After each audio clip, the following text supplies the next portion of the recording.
தகுதிக்கு மேலே ஆசீர்வதிக்கும் இயேசு இன்று உங்களை ஆசீர்வதிக்க விரும்புகிறார்.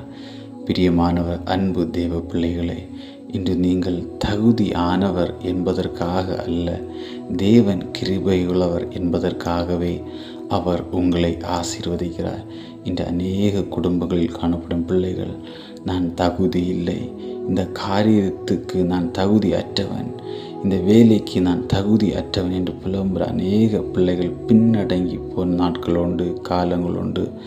ஆனால் வேதம் இப்படியாய் சொல்கிறது, என் கிருபை உனக்கு போதும் என்று.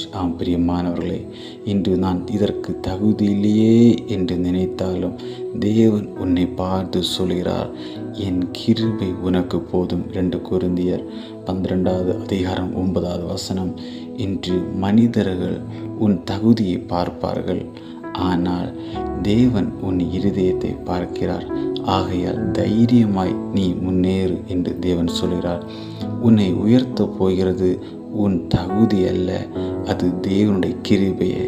இன்று ஒருவேளை நினைக்கலாம், தகுதிக்கு மிஞ்சி நான் நினைக்கிறேனோ என்று நினைக்கலாம். அது அப்படி அல்ல. அவருடைய கிருபை தகுதியை பார்த்தல்ல, தகுதிக்கு மிஞ்சி பெரிய காரியங்களை செய்கிற தேவன் இன்றே உங்களுடைய வாழ்க்கையில் ஒரு ஆரம்பம் உண்டாகட்டும், அற்புதங்கள் உண்டாகட்டும்.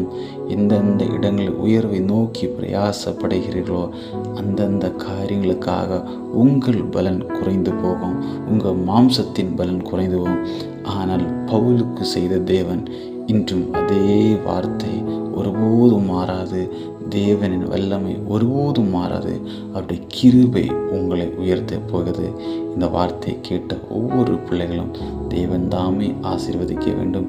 நீங்கள் விசுவாசியுங்கள், கர்த்தர் உங்களை உயர்த்த போகிறது நிச்சயம். ஏனென்றால் உன் நம்பிக்கை ஒருபோதும் வீண் போகா. நிச்சயமாகவே உங்கள் காரியங்களுக்கு முடிவுண்டு. ஆமேன்.